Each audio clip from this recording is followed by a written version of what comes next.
Hello and welcome to Follow Everton. So it's been and it was an eventful day. Yes, we had a friendly. We didn't do too well on that. We were talking about squad depth. We were worried about that we had Michael Keane, Mason Holgate, and we didn't see any Jared Branthwaite or James Tarkowski. So the worry becomes, well, we lost Adam Jacob Greaves. If Branthwaite goes, who do we have to replace him? And that leads to some of the breaking news from Mr. Romano this morning, which was relating to Everton striking a deal with Olympique Lyon for the centre back Jake. I think it's Ryan was saying it was O'Brien, so I'll go with that. And he's going to Finch Farm tomorrow to take a medical. With the discussion of maybe making it a 5-year contract. Now, the exact details are still to be determined, and I'm sure that's going to be based on the personal terms of his contract and what he would like to do other than Leon on board. The other piece of information that I was able to find through The Athletic and Patrick Boyland and Matt Woosnam, that Everton are closing on the deal that, as of now, they're talking about £16.9 million transfer fee, but again, everything else to do with the contract and the length would be determined, as well as the medical tomorrow. So pretty exciting news. What that means if he's on board is we have another young up and coming player that, in this case, he was with Crystal Palace, I believe, and then went away to France, did quite well in their squad, scored, I think it was 5 goals, which also pertains to 1 goal in the French equivalent of like the League Cup final, I believe. So if we bring up the player comparisons and statistics, this is what I was able to put together for Jacob O'Brien's performance last year. So again, he's also now an Ireland international. I think he had his debut quite recently. He's right-footed. He can play both left or right centre back based on the heat map there. And when he does go forward, it's largely as you'd expect for set plays. He was able to score 4 times in the league, and I think they were all largely headers and from set plays. So interesting there. 4 goals isn't a whole lot, but it's not nothing from a centre back.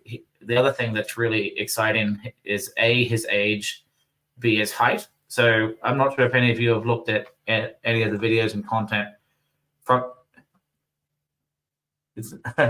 So it's pronounced like the name Brian. So Brian. I'll take your word on it, Kira. That's what I thought, and Ryan thought there was a different pronunciation for it, but I'm sure we'll hear many variations over time. So Jake O'Brien, he's 6'6", so 23 years old. Was in the Premier League when he was younger, and then went overseas to another European club. Did well there, and is making a move back to England. Does that sound familiar to anyone on the channel? I think it does. And if you were to think of that said player, I would go this way. So we're not saying we have a Jared Branthwaite on our hands, but one of them is 6'5" and left-footed. One of them is 6'6" and right-footed. And they've had a similar trajectory in many respects, where they left England. In this case, Branthwaite went to the Eredivisie, O'Brien going to Liga, and then they come back and hopefully making his mark here at Everton after a limited opportunities at Crystal Palace when he was there. So I think pretty interesting all up. If we did a general description of the two players, they show that, at least on SofaScore's predictions, that a stronger defender and better tackler of the ball, but otherwise pretty similar attributes when I've looked at the highlight reels, which is, again, I'm not watching the French league every day. But what I was able to see is he does seem quite comfortable in the air and adaptable to make a lot of blocks. And he is quite comfortable crossing or doing long balls, which is clearly one of Dyche's expectations for his centre halves to do switches. So he's a right-footed player that does a lot of switching on the field there from right to left, and he is actually able to play on that left centre-back position, which gives that adaptability. So with that being the case, then we have Branthwaite, O'Brien, and Tarky, and it gives a natural progression that, you'd like to think Tarkovsky's infallible. He's going to be playing at the same standard for a while longer, but the reality is maybe all you need is an injury or two. The legs start to go based on age, and you'd like an effective replacement. Or if it's simply you want to play 3 at the back from time to time, then we have that option. We also now don't need we needed a replacement for Ben Godfrey, so we didn't have to, in an emergency, put Keane or Holgate back in there. And guess what? Now we look like we have someone. All we need to do now is hope that nothing falls through the cracks tomorrow on the medical. So Roy Nixon's bringing up a point here, and I have heard some comments in the Athletics chat about some of the recent signings we've had, that there was some other people on the table. So Roy's saying, disappointed we didn't get the young lad Omari Benjamin 30 minutes today. I know he's young, but he can finish, and we don't have anyone who can do that. Yeah, it's really looking. We're desperate for players that can finish. We're certainly getting the right kind of profiles. Occasionally, you need stopgaps like the Ashley Youngs of the world, but the more younger players that have a track record of success, or if we don't have the money because of the Friedkin dropout, we do have some security for the moment, but it's going to be short-lived. We have to generally find diamonds in the rough, or in this scenario, hey, we're actually willing to fork out 16 million, so this is where our money's going. And we're talking about people that can finish. I think Peter's comment, and I agree, at least from what we've seen recently, that he is scoring. Oh, is this Mr. Grant speaking with? Hello. Hello. Can you hear me clear? I can hear you clearly. Nice to see you. Sorry for just jumping in. I thought you might need a friend on your show. Because few and far between these days. I can be schizophrenic and talk to myself, but I'm happy to have guests as well. I'll give you a few minutes. Yeah. So we were just talking through the comments here that I was talking centre halves, but the comment and worry of, hey, we need to find a way to score goals, and Schmidt has looked promising in the 2 friendlies this year so far. Schmidt scored, let's be real, Schmidt scored against a conference equivalent of a conference team. The turn he makes and that run, he wouldn't score that goal at Premier League level. I think it'd be difficult.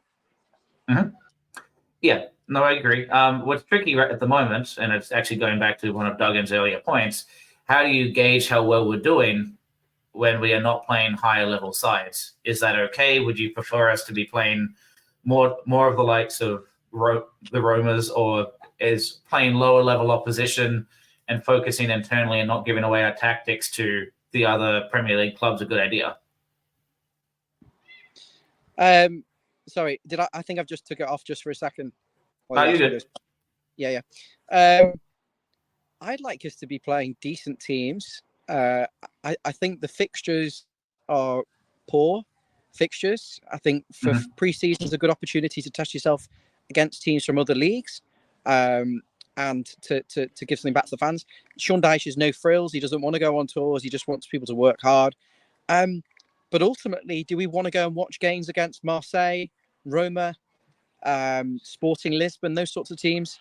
That would be pretty cool. But we can't even beat Salford, and we can't even beat Sligo.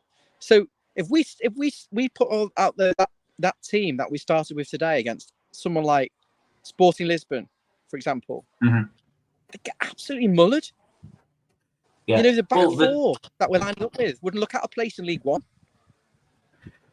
Yeah, and it is tricky but that's the thing. We know when it comes to friendlies, when do you take it seriously and when do you say we have to win? I know as fans we demand winning all the time, but if the goal is to trial and test things out. Like the centre half pairing at the end of the match, we tested and it failed, but we had the opportunity to test it. We don't need to see those kids. Well, we don't need to see any of those kids. They're not good enough. I'm not interested in watching any of them for 30 minutes. They ruin the match by giving them a run out. I know it's about giving these young lads experience, but I actually think it's more about let's get our first team players ready so we can actually beat Brighton instead of pussing around playing a load of kids that haven't got a chance in hell of getting into that first team squad, which is poor. They look unfit and so many injuries. I mean, it's a disgrace. What have they been doing all summer? You know, there's something not right going on there, Chris. But you asked me a good question. At what point is it serious and what point is it just fitness? I think it's fitness when you lose and serious when...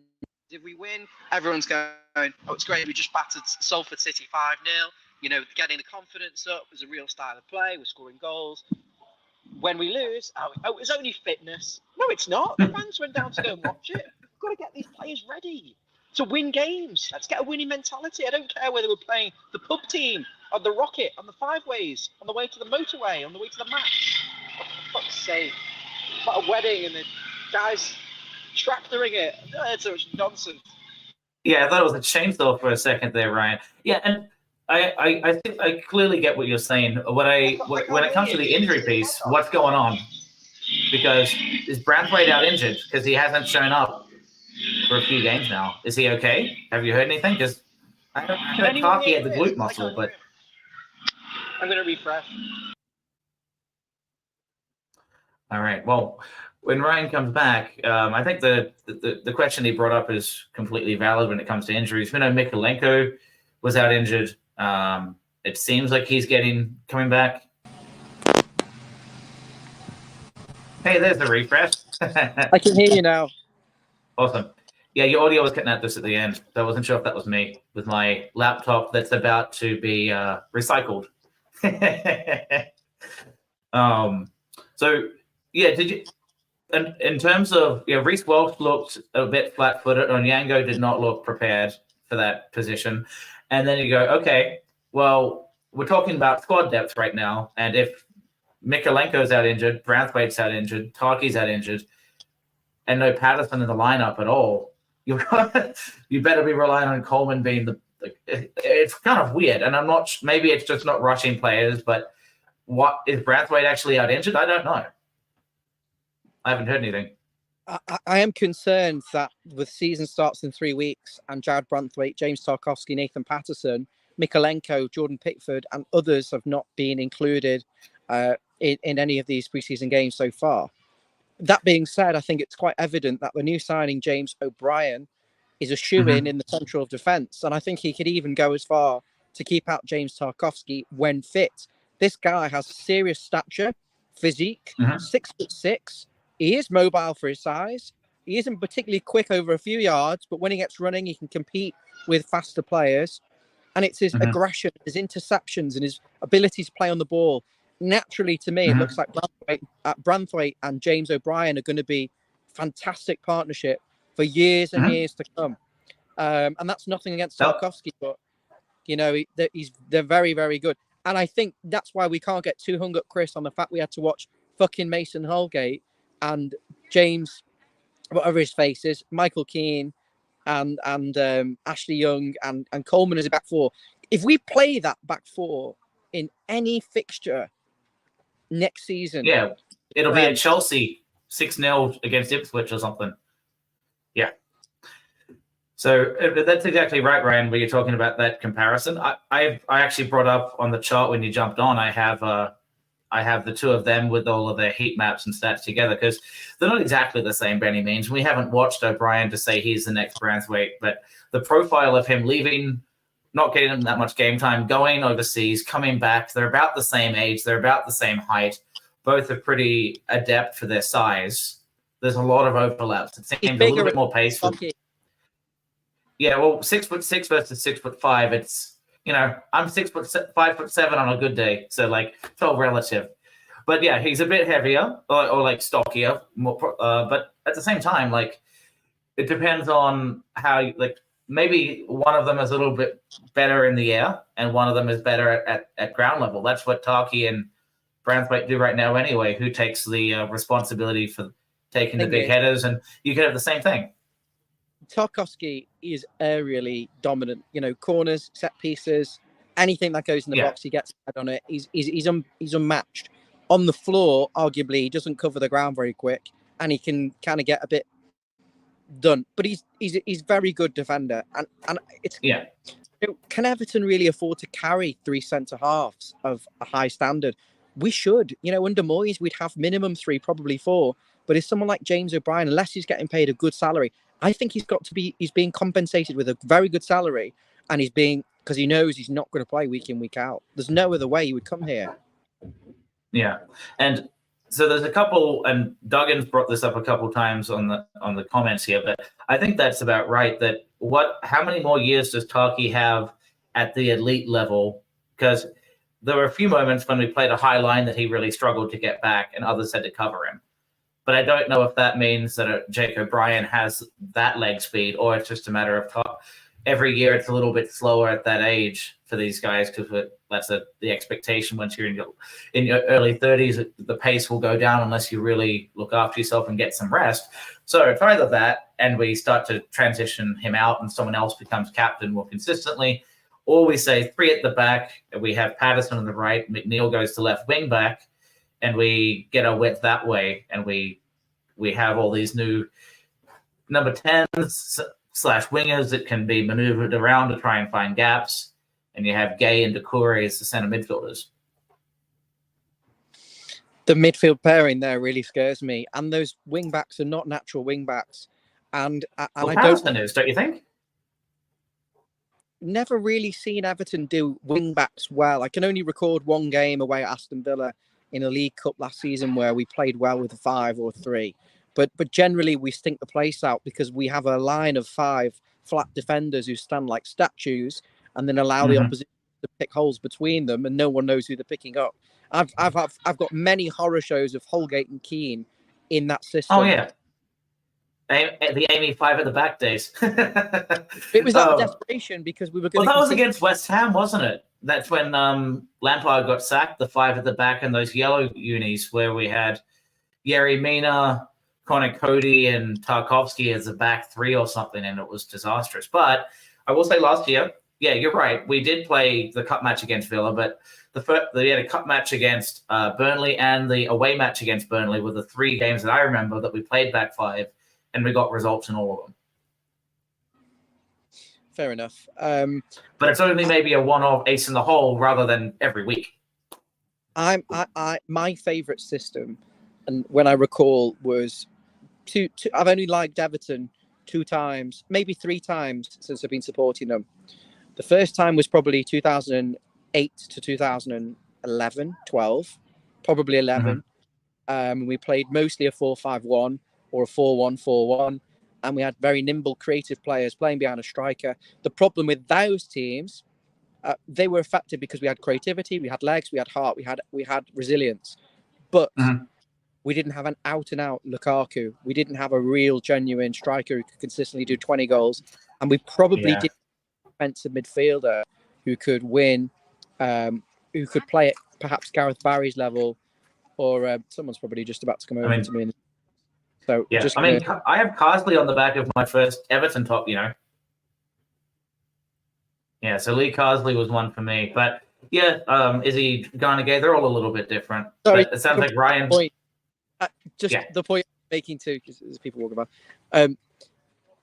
I loved this when we played the 4-1-4-1. We had the creativity. The reason we didn't get Champions League under Moyes consistently, we didn't have an outstanding number 9. And probably didn't have that elite central defensive midfielder who just protected that back 4.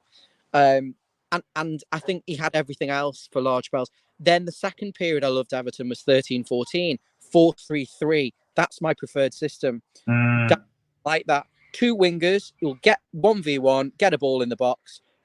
Number 10, as well as wingers and a striker, and fullbacks bombing forward. And then that quadrant of 4, two defensive midfielders and 2... one with legs, one with a bit more guile, and then 2 centre halves. That was an amazing thing. I'd love to see us go back that way, but Daesh, I don't think he's going to go 3-5. I've never can recall a good example consistently of 3-4-3 or a 4-5 or a 5-4-1. I think we need to go and continue to evolve this 4-4-1-1. But can we get the fullbacks forward? Can we get the wingers more progressive? Can our number 10 be technically better? And can we still defend as well as we have done last season? Mm-hmm. These are the questions. But the evidence so far would suggest that probably not. Yeah, and it's going to be hard for you on the phone to look at it, but I actually have some other graphics here looking at Mr. Jesper Lindstrom as well, and looking at how he compares to Ilman and Dye versus Doucouré in that role. But a lot of these players are sort of number 10s, but they can play wingers as well. So it's like, how do we set up? And it looks like Ryan may have to cut out. So what I might go back to then, so we've talked about the center half pairing. Oh, he's back. He's back again. I'm in the middle of nowhere. I'm in Derbyshire at a wedding. I'm on my break. I've got to go in 5 minutes. So. Have you seen any Rams recently? Isn't that the Derby logo? Or is he cut out again? Am I here? You're here. There's an audio delay, but I'm not sure if it's my computer or not, Ryan. Can you hear me? Yes, there is an audio delay, but I can hear you. Yes. Sorry, mate. Well, do you have a song in mind for those lovely recipients of a wedding in Derbyshire? I don't have one at the moment, but what I do know is that I think any Everton preseason game this season, you're probably going to be better off watching paint dry or preparing microwave meals and watching the timer count down. There is nothing interesting about Everton pre-seasons going several years back. I'm at a wedding. Why are you cutting the grass? What is this guy doing? Not on a Saturday. That's a Monday job, Grassman. What is he doing? What are you doing? Wait, you don't do that while there's a wedding. Mind you, I'm on a stream. There's nothing quite like audio technical difficulties that are based on the environment, Ryan. But he's back. Yeah, so I can hear you. It was paint drying. For 70 minutes of that match today, it was really boring, and there was pockets that were a little bit more interesting when Everton actually were doing a lot of counter-attacking, and we had a lot of chances to score and fluffed our lines around the 20-minute mark. So there was little moments like that, but a lot of it was basically felt like we're watching a championship match or less, and just waiting for the match to be over and checking our watches to say how close it is to half-time.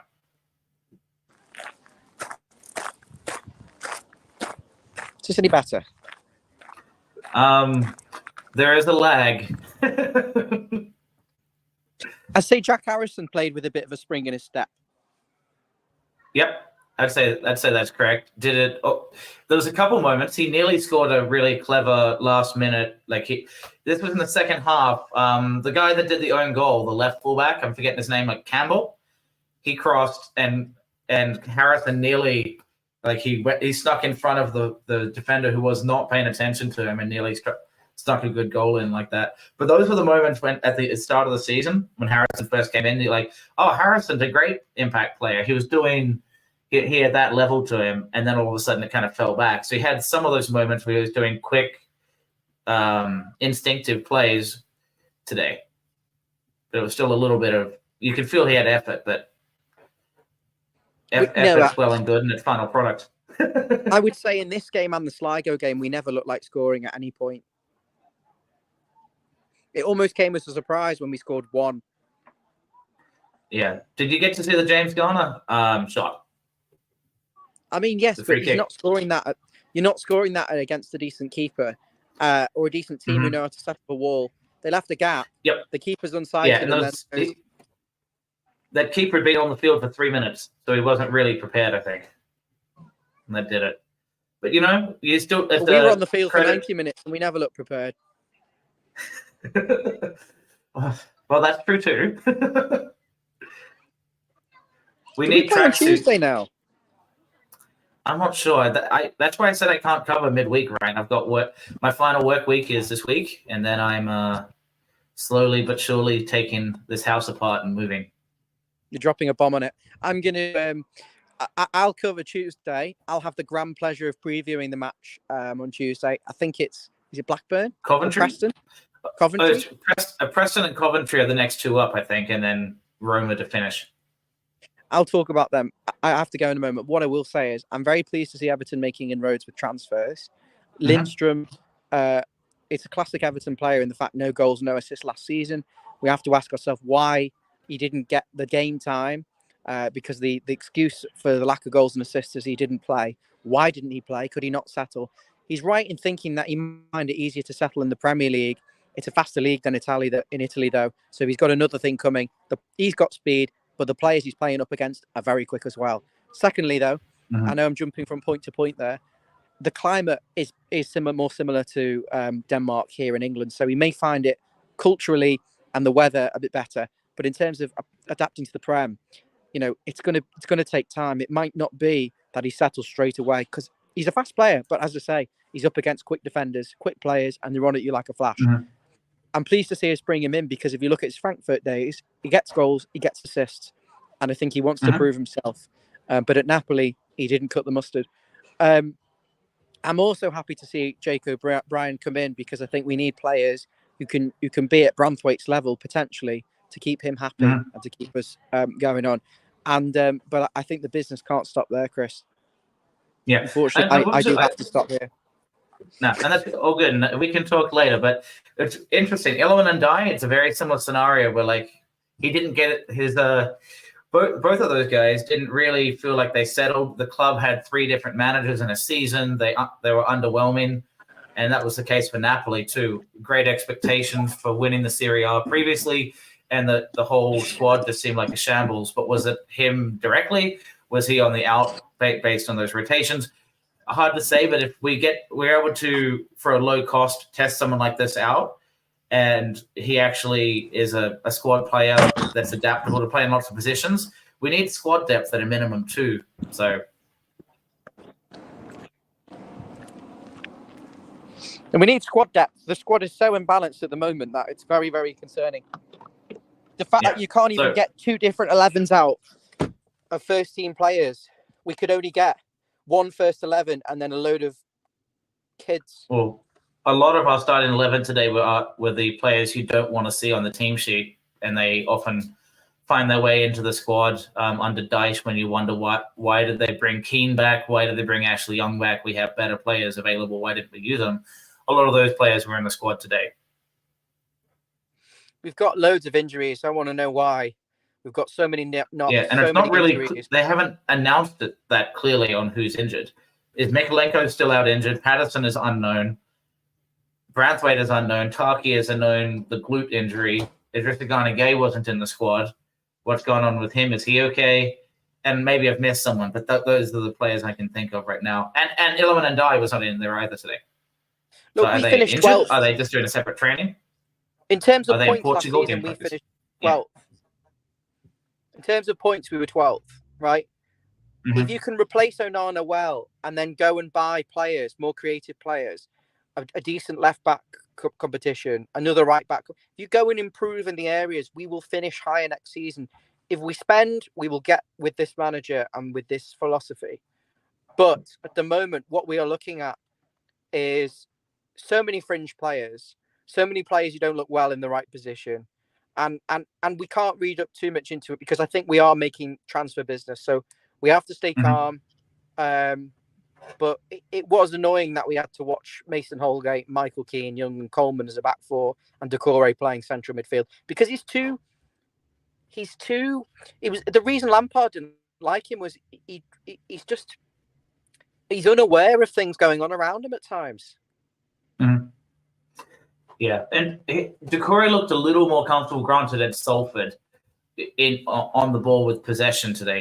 He was still heavy-footed and blew a couple opportunities going forward where Jack Harrison was doing a great run and overhit it. That was just comical. But Tazzel's probably right. He's saying that we're overthinking. It was just a friendly. But the other piece of it is we don't have much else to go. We don't have other stuff to go on until we see more. And Tazzel's saying that Garner and Ndiaye had knocks. Yet, and that's the thing. If they're just little knocks, okay, that's fine. But if these little knocks mean we don't see them for another 2 weeks and then they're not match fit come that first Saturday, what was it, the 17th or 19th of August? That's part of the concern too. But either way, what we need to figure out is how do we integrate these new players? What squad do we want to have? Because if we can get Branthwaite and Taki back and West Ham and the O'Brien piece of this is he's definitely on the dotted line, across the line with us. He's done the medical, he's accepted terms. Great. Now we have 3 reliable, good quality centre halves. If someone's injured or we need to rest someone, we can occasionally do 3 at the back. Cool. Then we're set there. Now it's how what are our fullback options? We're a little thin, but I have liked what's his name again? Not Dexter, the right fullback that's been coming on in the second half in these matches, has a load of pace. Dixon. In that Roman Dixon, thank you. Roman Dixon looks really interesting. I thought if it wasn't for who was it today? If it wasn't for Yusuf Chimiti running through the back of Mope as he was receiving the ball off Dixon's pass, he basically set up an assist on that right side today. That was pretty entertaining. We are clutching at straws. What I will say is with this transfer business, I think O'Brien boxes off our centre halves for next season, and we just get rid of Holgate, and Keane stays as the 4th choice, whatever, if he wants to. And if Keane decides to go, we can go. We'll get a centre back on loan or cheap because it's a 4th choice. Just cover an older guy, maybe in his 30s, like me. Secondly, I think then I do feel a lot of stress, Chris, thinking about Everton, because I think we've got 4 strikers that don't score goals. I'm not confident any of Calvert-Lewin, Chimiti, Beto or Mope will score double figures next season.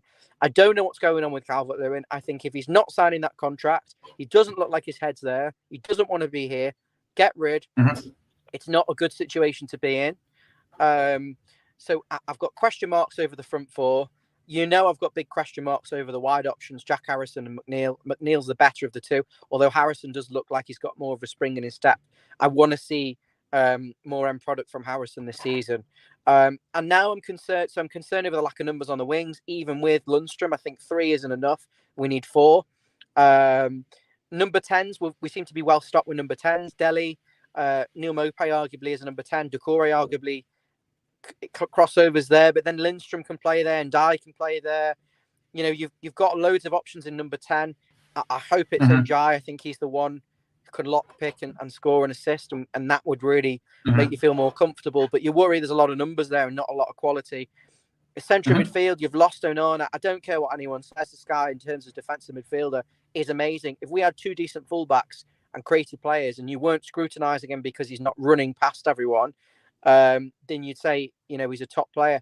I think we've got an Onana-shaped hole in the middle, and James Garner and Doucouré as 3 options. You're not got enough central midfielders there.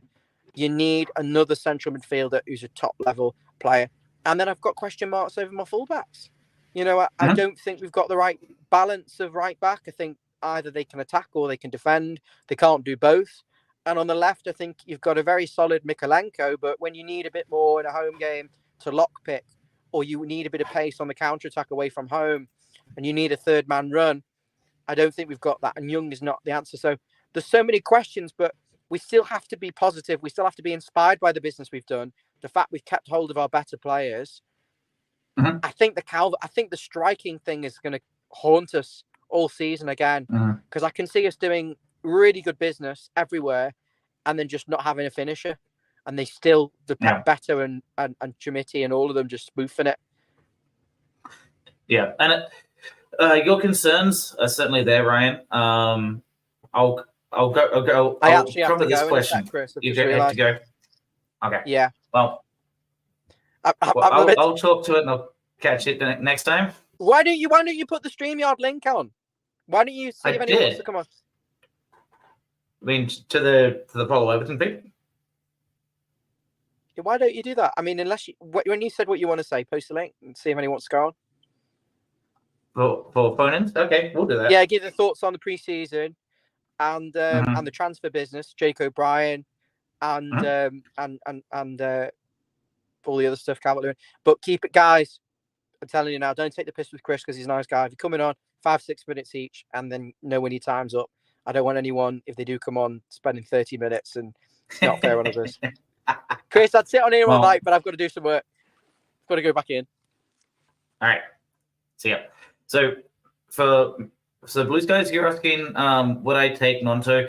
Yes, I think the tricky part right now is going to be how much money does Everton have, knowing we are in a situation where the Friedkin Group provided money to pay off those MSP loans, but really all it did is deferred future payment, like deferred future debt. So we're okay financially right now, but how much money do we really have in the kitty to go after more players?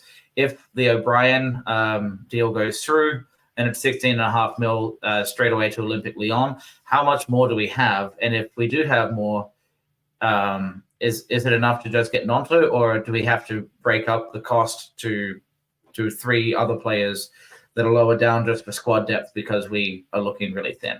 So that's my thought. If we have the finances for it, go for it. But that's what I'm a little worried.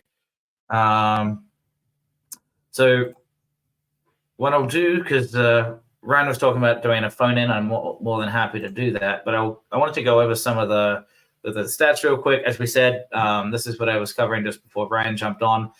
Very similar general profiles, going to be a little bit slower and stronger, but generally really promising partnership in the making if that deal comes across the line tomorrow. What I also wanted to look at was Jesper Lindstrom. So as Ryan was saying, yes, last year he went to Napoli, but prior to that he was at, I think it was Eintracht Frankfurt, and that's what the stats I have up here are showing. So he was quite, I mean, all over the place is not the right word, but he does cover many positions. He was largely on the right-hand side, but you can see by that heat map, they moved him all around the pitch. So basically a number 10 that can be a right winger, but is capable of going to the left side as well. Very similar to what Jack Harrison has been for us, where he's put out of position, but he's actually a left winger, but can play as a number 10 from time to time, compared to at least McNeely's kind of ambidextrous 2 feet. I'm not sure with Lindström how good he is with both feet, but generally a right-sided player and super pacey. And whatever happened last year, all you can say is blink, reset, and maybe a new environment's good for him. And because it's a loan with no obligation to buy for next year, with the basically the wage bill covering about 2 mil, that's not a huge impact financially for Everton if it doesn't work out.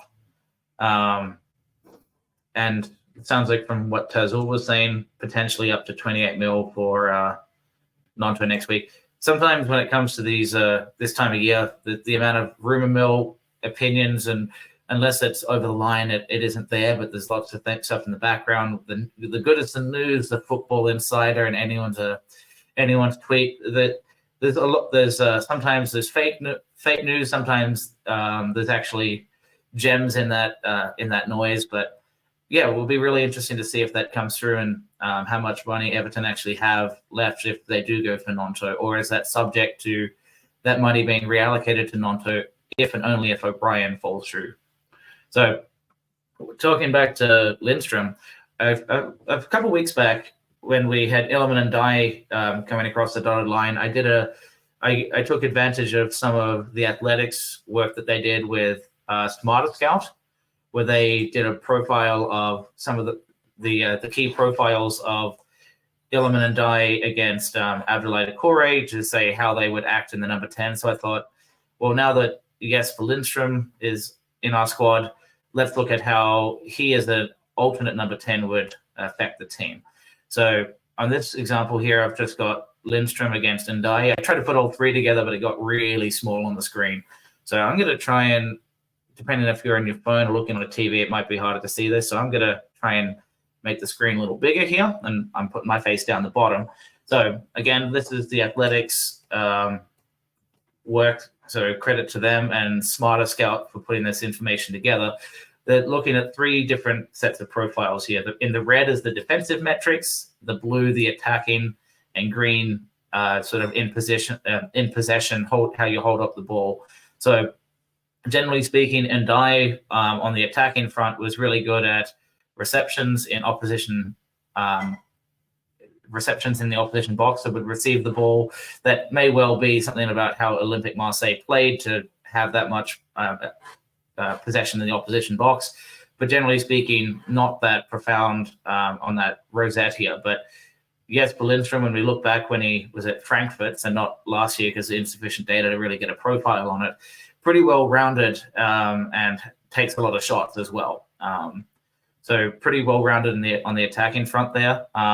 What it looks like on the possession side, that Jesper Lindstrom is going to be the one that takes it, runs with it, and breaks through the lines. Which we, in terms of pacey players that do that for us right now, we really don't have that. It's maybe Decore, maybe Chimiti, but everyone else doesn't seem to have that leg speed to break through the lines. We saw it a little bit today with Roman Dixon, but he's not going to be a guaranteed starter by any means for us. So Lindström would be that one player that can actually break through the lines on those counterattacks that we're talking about. But he's not going to hold possession that well through passing, and link-up play is pretty low.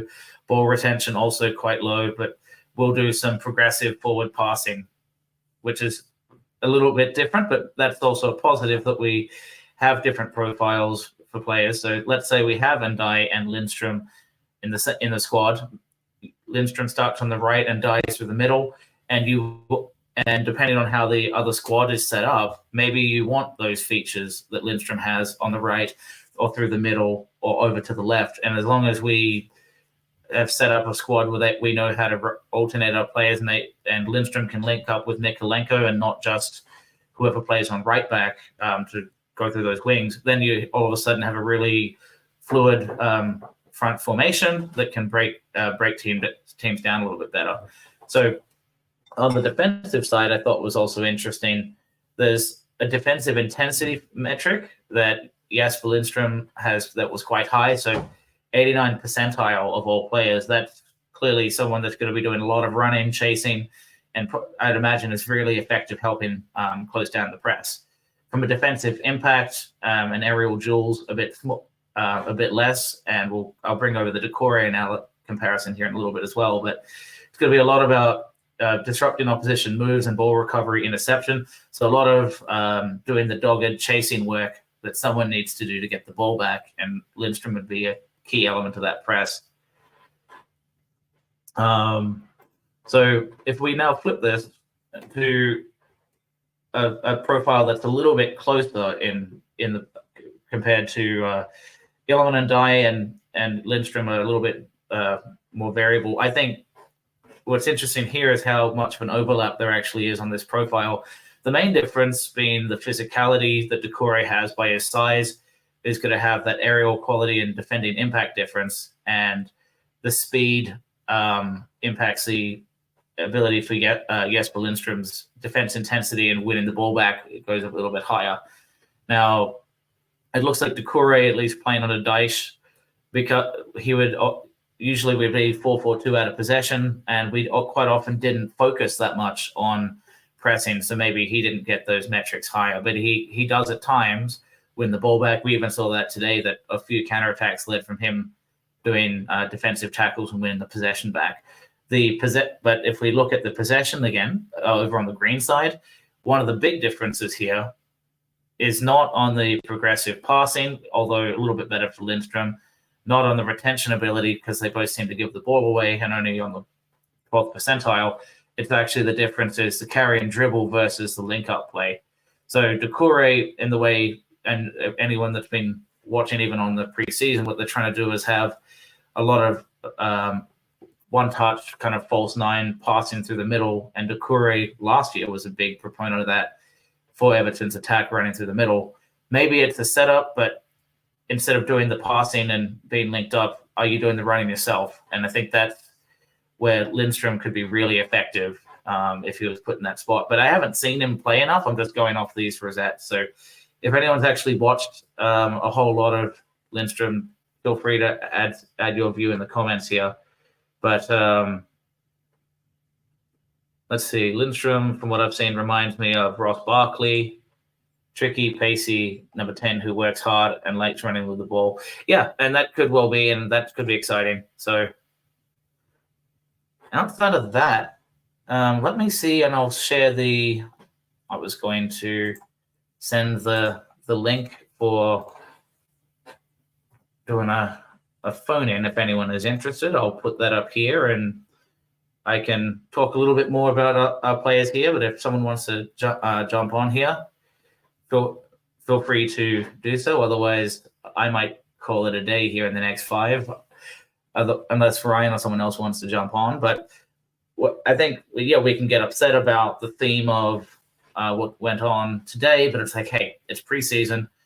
If people do have knocks, we don't want to get them actually injured. But at the same time, now's the time to make sure that the squad is gelled together, all training, and have their match fitness up, which requires us to play against good enough opposition to prove that we are match fit and not kind of a bit too complacent because of, no disrespect to them, but lower level opposition in this perspective, being a League Two Sligo Rovers. Of course, you understand the emotion of giving Seamus kind of a thank you meeting there, and it was at least an opportunity for an international trip. But going to 4,000 or less capacity stadiums too frequently for the Everton fan base doesn't give them an opportunity to travel in droves. And in this case, they did. They maxed out the stadium and went to see a 2-1 loss.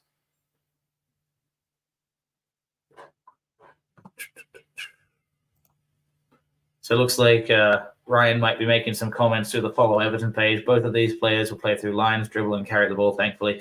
Yeah, I guess the real question would be on the formation again, as we were saying. If you play a 4 at the back, and if it's 4-4-1-1, 4-4-2 out of possession, like we've done a lot with Dyche since he's came in, does Jesper Lindstrom win out against Doucouré if Dyche likes the defensive ability for Dukes to drop back? Or do we say Lindstrom plays higher and kind of plays right off DCL or whoever's our talisman up front on number 9? So that could certainly be interesting. So let's see. Is there anything else anyone has any questions on in the comments? I can quickly browse through again, but let's see. Yeah, the Doucouré's, and I see Plastic Original showing his frustration with Doucouré. And what's funny is he has got so much potential by his build, how he runs. And sometimes when he doesn't think too much about it, he has excellent technique, but it's sometimes like shaking a magic 8 ball and seeing what result comes out. But sometimes it's a screamer, And again, he may be inconsistent, and it seems like he was struggling with a knee injury at the end of last season, and you could tell he wasn't running that well. Is that something he can recover from? Are we even sure at this point so early in the season, preseason, where he's at? Looks like Duggan might want to jump on. But yeah, if Doucouré is struggling for leg speed, what we really need is that adaptability to take players off, rest players, because it'll be a really heavy slog at certain periods of the year. You'll have to restructure due to international break and rescheduling from other teams in the Champions League, and all of a sudden you have 3 games in a week multiple times. And if you have worn-out players like a Doucouré, Idrissa Gana Gueye, maybe Tarkovsky's dealing with knocks, McNeil's flat on his feet because he's been running his backside off for days and days, and hardly has time to rest. And the same for Harrison. Having that adaptability to have multiple players in multiple positions is key. And partly it's Dyche's decision to bring players out, but when you got to see a lot of the backup squad today that we said bring them back in last year, We didn't get to see him come on, but a lot of those players, after a performance like today, do you think they're Premier League ready? I think the answer would be no. So the question from Mr. Blue Sky is, how about Calvin Phillips? Would you want him, Aussie Chris? I'd say his wages are too high. Yeah, I think his wages are a big factor. If we're looking for what's the Ant expression? We are the home for waifs and strays. I forgot how he says it, but if we're just taking strays in for the hope that Dyche can keep hard work and accountability at the forefront of performance, and it'll always work out, okay, possible. But I'm a little, I don't know. I wasn't watching the Premier League as much for a brief period there when I was going back to grad school, doing a master's. I didn't get to see as much of that Leeds era, but clearly him and Delhi are these like players that just dynamic, can break through and be really impactful. But if they start to fall off the wagon, and Roy just brought that up. Is it another scenario where we have someone that we hope does well, but are on the books and we can't fix them? That's certainly possible. So a thought here, which I think, let me move my face out of the comment. There we go.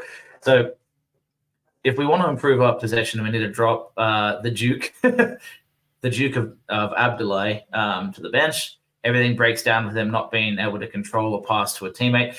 Yeah, and I've certainly felt that too. At times when he's on, he's really on, but a lot of the time he turns the ball over, but he also wins us the ball.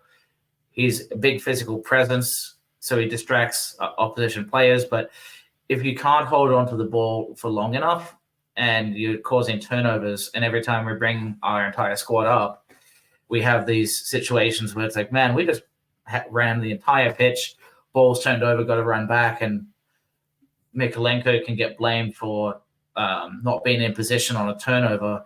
There is a risk with Doucouré, but you also have to say, well, who's a better opportunity? Like, who's going to work out better? I think I'm really curious to see Lindstrøm. Hopefully he gets to play on Tuesday and he gets an opportunity to play in that number 10 role, maybe in the starting lineup, and Doucouré's on the bench, to say what the closest to August 17th lineup would be. If the entire squad was the same, but Lindstrøm swapped out Doucouré, what would that look like? If Ndiaye came in for Doucouré and Lindstrøm and Doucouré are on the bench, what would that look like? I want to start seeing those types of situations here. So asking for pacey fullbacks, yeah. I guess the question as well, Tazul, is if we only have so much money and we have problems everywhere else, are we not scoring because of the lack of pace on our fullbacks? Probably a little bit, yeah. But is that truly what's going to make or break us with the finances we do have, or the lack thereof? Is it spending a whole bunch of money getting a Mikalenko replacement? I think if we did get a pacey fullback right now, it would be a right fullback, but we also see Dixon's kind of in the wings, but he may not be ready yet. So it looks like we have Peter Duggan in the backdrop. Give us a thumbs up if you're ready and we'll get started. All right. So how's it going? Technical difficulties, but I'm on now, so it doesn't make any difference. I'm no different to you lot, am I, really? Yeah. No, yeah, mate. I just wanted to come on and say, like, yeah, I'm not happy with the way preseason's going. As I've said multiple times in the comments, I don't like that we're not playing enough of a challenge. I mean, I know that Ryan said we'd get bummed if we played against most of those sides, but truth be told, mate, I want to see the players challenged. I want them to. It's not about results in preseason; it's about being challenged, and I want to see them playing against good opposition because, it's like when I was a grassroots manager with a bunch of young kids. Never once, even in like league games, did I prioritize results because I'm dealing with like 6, 7, 8-year-old kids. At times, I actually played some of these lads in the age above, because, you know, if they're beating every team at their age level, how are they going to get better? They're not. You have to give them challenges. They can't improve if they're playing against, you know, teams that don't offer up a challenge.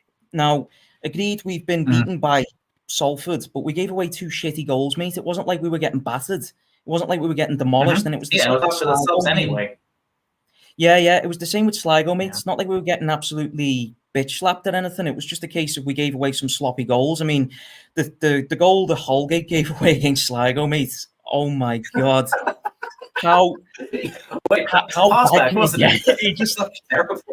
I mean, it's so horrible. That was so horrible to watch. I was actually looking, thinking, okay, he scored a goal here, maybe he's on the uptake, and then all of a sudden I see that happen. I'm like, oh god, no, nothing's changed. Jesus, tonight, but yeah, the point Ryan's been making about strikers, I can see his point about Calvert-Lewin. In fact, there's one thing I want to say about Calvert-Lewin, mate, this pre-season. Mate, he looks fat. He looks so fucking fat. He looks like he's been on he's been on like eating kebabs and whatever and drinking ale all through the summer. Not that there's anything wrong with that. I mean, if he's got a break, by all means, he can do whatever the hell he wants. But you know, he doesn't look. He needs to shed that unwanted weight, because he definitely looks overweight, in my opinion. But honestly, mate, he's it's the sitters he's missing. I mean, there was one against Sligo. He had the best chance of the game, and he put it wide. Yeah, I think if you look at he had the one. He could kind of juke the keeper, opened up, and just the knocked one it out of that he hit bounds. with his right foot, and just like that was horrible to watch. I mean, at least Chimiti, like I've been saying in the comments, okay, so Chimiti's a young kid. I can't say for certain he's going to score double figures, because I mean, you know, it's not his fault that he's only 20 and he's probably going to have that much pressure put on him to be up front for us in our first team. He's only a kid. You know, it was the same problem with Moise Keane, putting too much pressure on the lads. You know, you can't put pressure on kids who are below the age of 21. It's not fair. But when I look at Chimiti, what I will say is this: he does have composure in the box, whereas Calvert-Lewin and Beto don't. I mean, that first goal he scored, where he sort of Ronaldo chopped it into the net from the 6 when he was in the 6-yard area, that showed a bit of that showed some innovation, in my opinion. Whereas the third goal that we scored against Sligo, the one where he side-footed it into the bottom corner, it was the way he cut it back onto his left foot. Like, to me, that shows signs of composure in the box, and also that he can aim for one of the 4 corners. So he has accuracy as well. Now, I get Brian's point of view that he scored that goal against Sligo. I mean, it's a conference team, this, that, the other. But here's my question in response to that. Here's my question in response to that. When the hell have you ever seen Beto or Calvert-Lewin score like that against any team, let alone a team that's like Conference League level? So, you know, it doesn't matter if they're a Conference League level team. You don't see Beto or Calvert-Lewin scoring that type of goal against any side. You haven't seen them do it in pre-season. I mean, every chance Calvert-Lewin's had, he squandered it. Yeah, DCL hasn't been good since that West Ham match last season away, when he actually was doing his pirouettes and scored a brace or something. But yeah, I'm not sure about on the weight side, but it definitely DCL is not looking on top form right now. It's pretty obvious. But at the end of last year, he got back to something a bit more substantial. Granted, he getting penalties gives you confidence, but he was really rough in that down period when we couldn't score, like we couldn't win a game, and a lot of players were 5% better. Yeah, the first goal he scored towards the end of the season, when he was starting to, you know, improve his form in a way, was the flukiest of fluke goals I think I've ever seen in my entire life, when that keeper hit it straight at him. You know what I mean? It's Zurich from Burnley or something, yeah. It was a turnaround in his form in a way. To give him his due, it was a turnaround in his form, and he did do a little bit better. But if I'm being honest, mate, there is no way, shape or form that I'm looking at Dyche and trusting him with this team, because the way I see it, I mean, looking at last season, people say Dyche kept us up, mate. I'm sorry, mate. I'm not buying into that rubbish whatsoever. I don't think he did keep us up. I think the players kept us up. I think it was the fact that Idrissa Gueye, Calvert-Lewin, Dwight McNeil all started turning it on towards the end and started giving us goals to get results. But in terms of Dyche keeping us up, what did he change? Nothing tactically changed. The lineup was still the same. The system was still the same. He kept playing players out of position still. But there was still no substitutions being made, no significant ones anyway. So, what did he change? He didn't change anything. So I don't think he did keep us up, mate. So something happened between the Chelsea 6-0 and the response. It was I don't remember who it was, but that was from a leadership standpoint. That either implodes if you don't resolve it. And was it Dyche? Was it the leadership on the pitch? Was it Tarkowski? Was it Coleman? Was it Pickford? But something changed at that exact time. I would say it was the players, mate. Someone amongst the players. Yeah, I think it was someone amongst the players who basically led with an iron rod and said, look, fuck what the manager says. We're going to have to step it up a gear ourselves because his system isn't helping. But it's up to us. We crossed that white line. Let's get it in the net and let's actually get some wins. And do you know what I think it was, mate? Personally, I think it was Idrissa Gueye. And me hats off to him for the way he improved his form towards the end. I mean, he was. I think he was a standout for me. Yeah. Yeah. I mean, I know we didn't. I know we didn't win the game against Arsenal, but the goal he scored against Arsenal was a peach, mate. It was fantastic, and it was also to see him push. I think he was the main catalyst because I felt like he pushed us that extra couple of yards up the pitch because he wins the ball pretty well, but instead of doing it in the deeper position where he was no use to anyone, he actually did it higher up the pitch. I felt towards the end, and that's what I think was obviously the big turning point, was he started doing that and left Onana in behind him to sweep up rather than, doing it himself. He was like, I'll leave that to Onana, I'll go up the pitch and I'll win the ball higher. And it was actually a turning point, but I think it was worked out between them. I don't think Dyche had anything to do with it at all because he didn't change anything else. And there was still no substitutions being made at times where it looked like players were gassed. And I can't get my head around that. I mean, another thing I can't get my head around today, I mean, Tyler Onyango played at centre-half, mate. What the fuck? You're playing a midfielder at centre-half. He's not... He doesn't look like... He doesn't look like he is... He's played at centre-half at all. He looks like a composed player with the ball at his feet. He doesn't look that... He looks dead skinny. He doesn't look like he's put in that many challenges. He's a big lad, don't get me wrong. He looks half decent in the air, but he doesn't look like a rough and tough type of midfielder. He looks like a on-the-ball type of midfielder. Box-to-box, was it? Well, no, I wouldn't say box-to-box. I'd say he looks more like he belongs in the final third. He doesn't look... He looks like what Fellaini used to be. You know what I mean? Like that type of player, but he doesn't look like, but he looks like that player in the making. He's not there yet, you know what I mean? But it's like another thing I wanted to bring up, by the way. Ryan mentioned Mykolenko the other day. I thought he was being a bit harsh on Tony Hibbert when he compared him to him, because he said Tony Hibbert offered nothing going forward.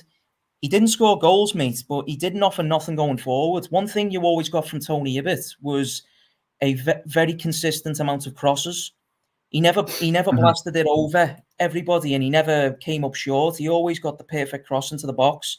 I mean, do you ever remember, I don't know if you probably were watching Everton at this point, but do you ever remember Man United at Old Trafford where we drew 4-4? Is this when Pienaar got a goal, Fellaini scored, and it was, I think I remember this match. It's been a while, the 4-4. Yeah. Tony Hibbert got 2 assists in that match. The first one, which Nikita Jelavic headed back across goal, and then the one that Fellaini scored, where he hit it first time on the volley into the corner.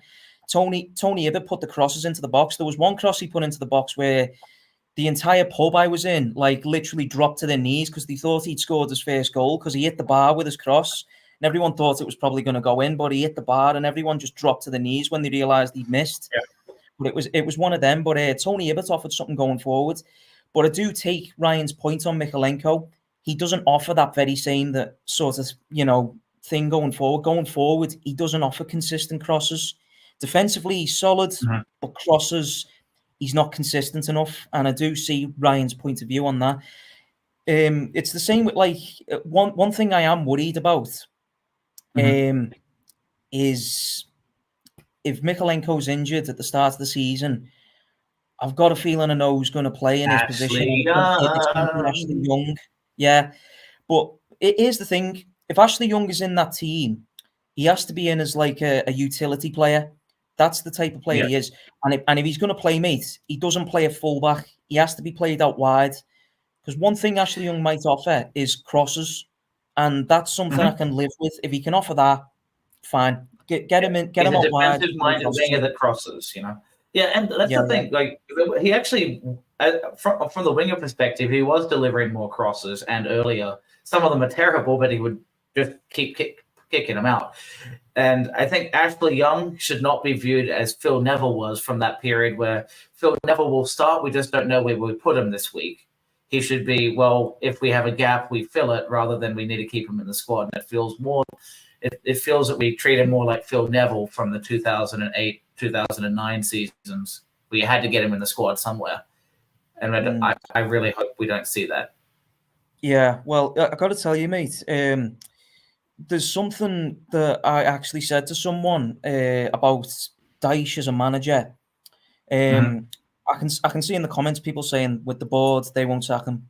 Agreed. I don't think they're going to sack him until there's a takeover that takes place. But until then, we're stuck with this. But one of the things that I really have to admit that is getting to me with Dyche in terms of the way he manages, I said this to someone recently and I said, at least, like I hated Fat Sam.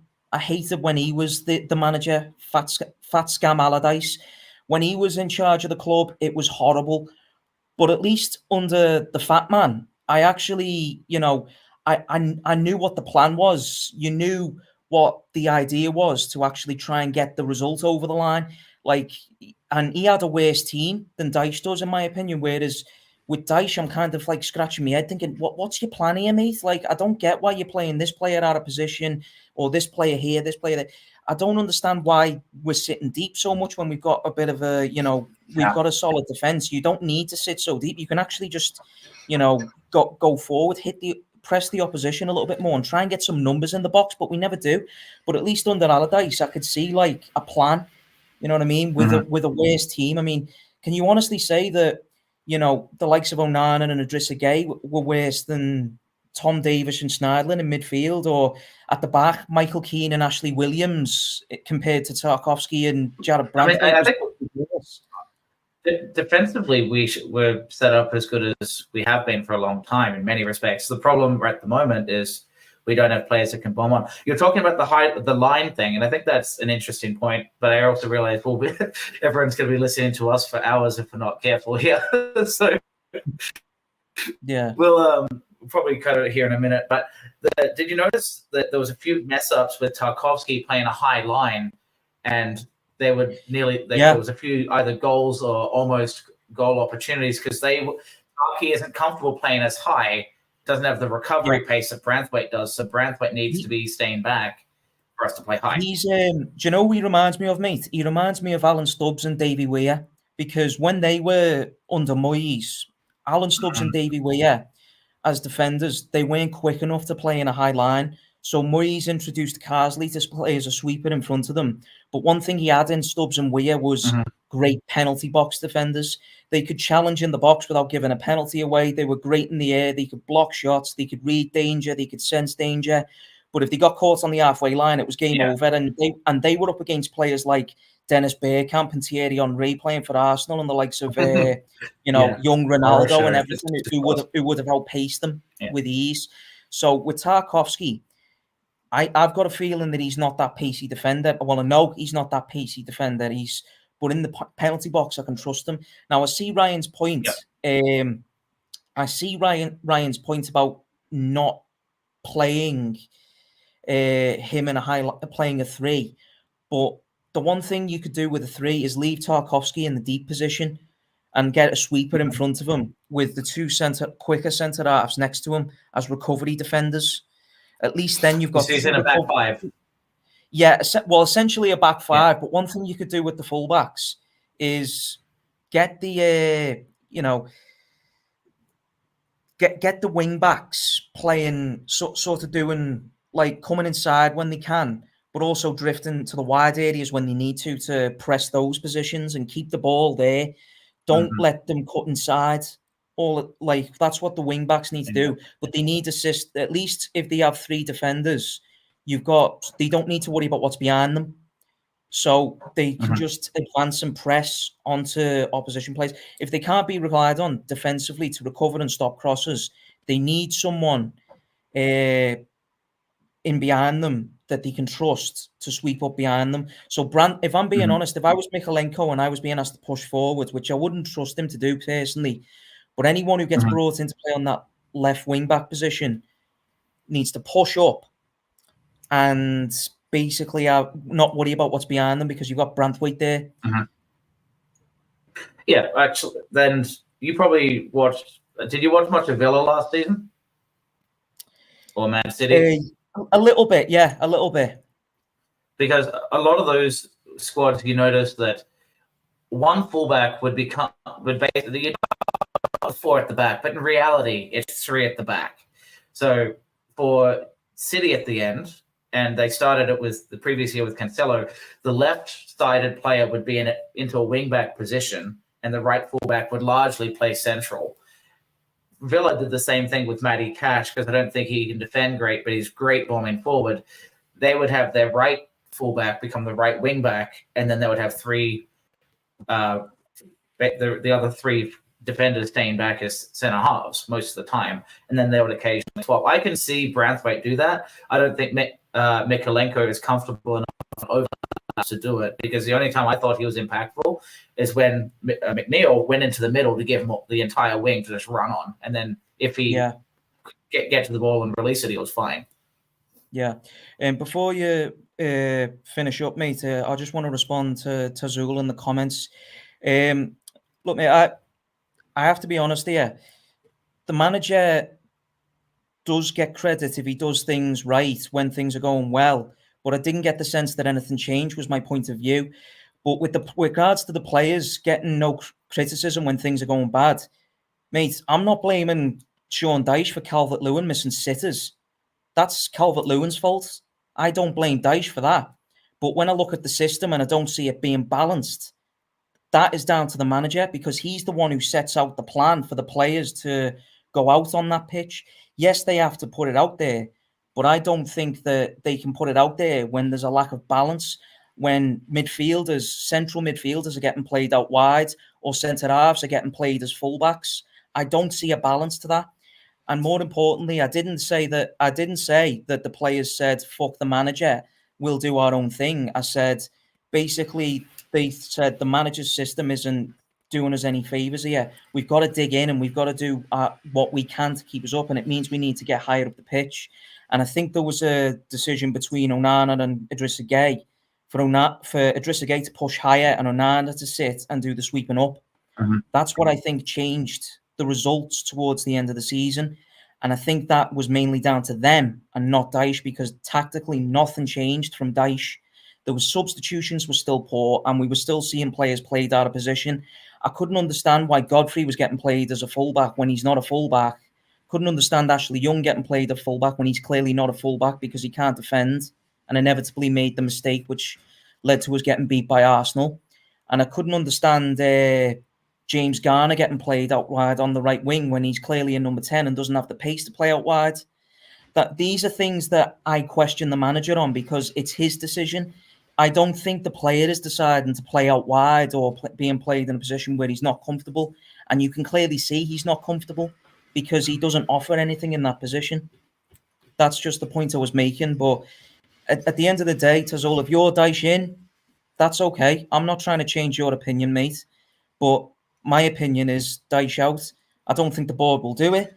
But that's just the way I am. I base my opinion on the facts that I see, but you can base yours on whatever you see, and I'm not going to try and change your opinion for you, mate. That's up to you. Yeah. So did you notice, maybe this was the Dyche maneuver, did you notice how much Branthwaite hung out in the box at the end of the season rather than recovering back? Because there was a lot of when Branthwaite was, a lot of goals were actually coming from him, not from a set play that broke down. We'd recover the ball and he would sit around at the back post. We got, I think one of the goals that like Garner Gay scored was because of Branthwaite just making players uncomfortable in that 6-yard area. So I don't know if that was a Dyche decision or not, but something like that, if they're being told you must go back, you're a center half, don't hang out in the box. I'm curious, when little things like that, are they player decisions, or is that a manager saying you have free reign or telling them to do stuff? And that's where, from my perspective, I can get really, I don't know when to judge when it's a player versus a manager, because we're not privy to those conversations. Yeah, if it looks like a lack of structure, I think you have to put it down to the manager, mate, because the manager needs to lay out a plan to avoid conceding goals while looking for one. And at the end of the day, I just see Dyche trying to set up to get a draw. I don't see him looking like he wants to win. I just see tactics that look like, let's try not to lose. And, you know, I look at the team and I think, this team isn't spectacular, but it's surely better than that. You can go out and try and get a win against teams in and around you.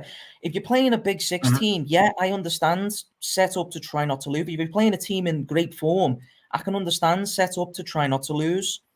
But don't do that against teams that are in and around you or are struggling. You know, try and take advantage of their weaknesses. And I just don't see that enough from Dyche. It's like when we played Brighton. We scored a perfectly good goal against Brighton, and we never went and looked for that second.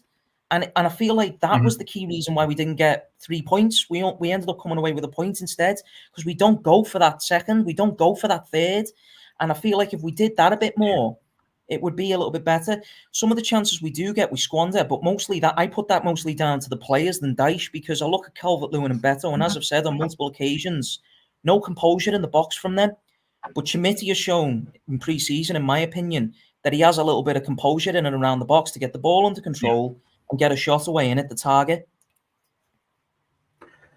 So let's see if we can wrap this up, because I've got to get going as well.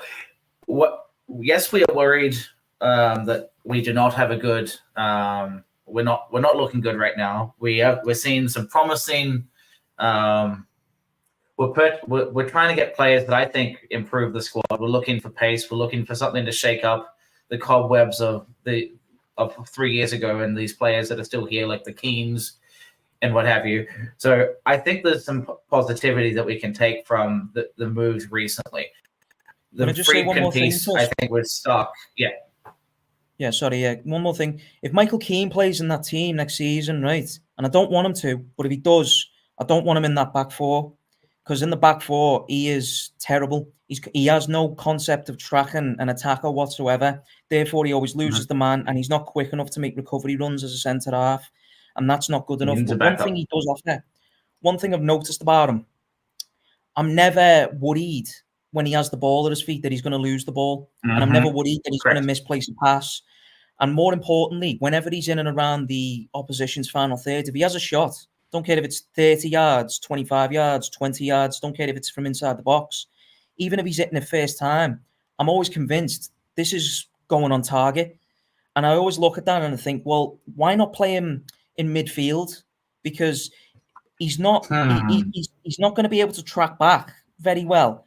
But if he's going towards the ball to make a challenge, he might win the ball. And if he does get his foot on the ball and gets it under control in and around the final third, are you absolutely certain that he can't score or set up chances? Because he's also good in the air.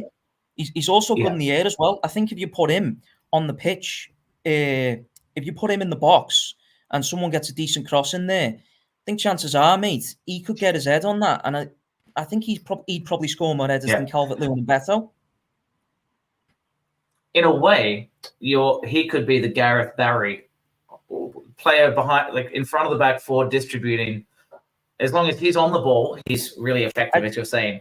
He looks like an elephant afraid of a mouse. Like I'm thinking Jamie Vardy about 2 years ago, basically, and it runs rings around them. But if he's on the ball, he's comfortable. Without it, he's in trouble. How do you He's also not going to get bullied.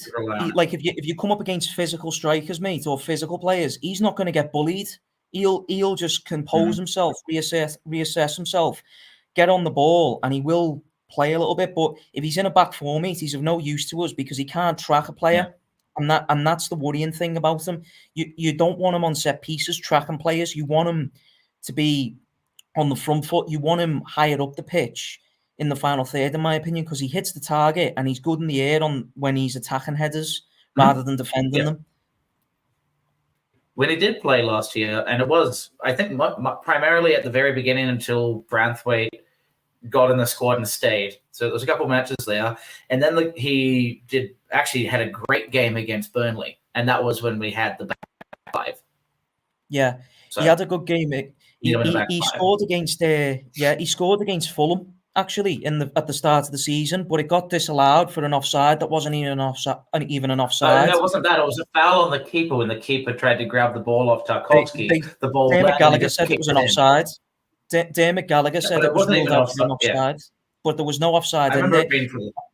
I was sat there that day. I was literally behind the goal that day, and I saw it. And I can tell you now, mate, Tarkovsky never backed into Ben Leno. Ben Leno jumped over the top of him. I agree. It wasn't.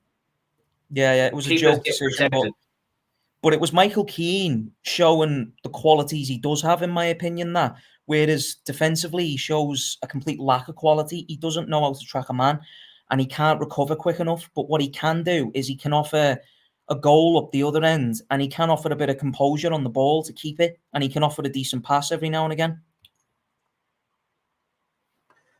Yeah, no, I think we'll have a few more of these opportunities to discuss the tactics. I think we're still waiting to see how these new players gel in and where that leaves Keane in the structure. And I hope it's 4th or 5th in the org chart. Let's use the American terms. Well, there's ways to utilize these players. As long as he's not in the back four. If he is, maybe he plays number 10 instead of Doucouré next week again for Preston North End. Then you'll give him credit as a manager for trying the right thing out of position. Yeah, but then where does Lindstrøm and Dye fit in? I mean, Lindstrøm and Dye. I haven't seen him yet to judge him, but Dye looks like a dribbler. To be fair, I like that. But whether he can create chances and score goals, we'll see. We're yet to see. But he looks like a dribbler, so fair cop to him for that. But yet to see really what they can offer. But where do they fit in if Michael Keane goes in the number 10 role? I mean, it's like we've just been discussing. You've been discussing number 10s, like 5. We start off half the squad anyway at half time, so we've got lots of options to try stuff. We have about 20 players on the pitch in these games, so now's the time. But yeah, until next time, Peter, thank you. And for all those that have listened along, we've got 257 listening. That's amazing for an hour and 20 into this. So thank you, everyone. And until next time, up the Toffees. Ta-ra, mate.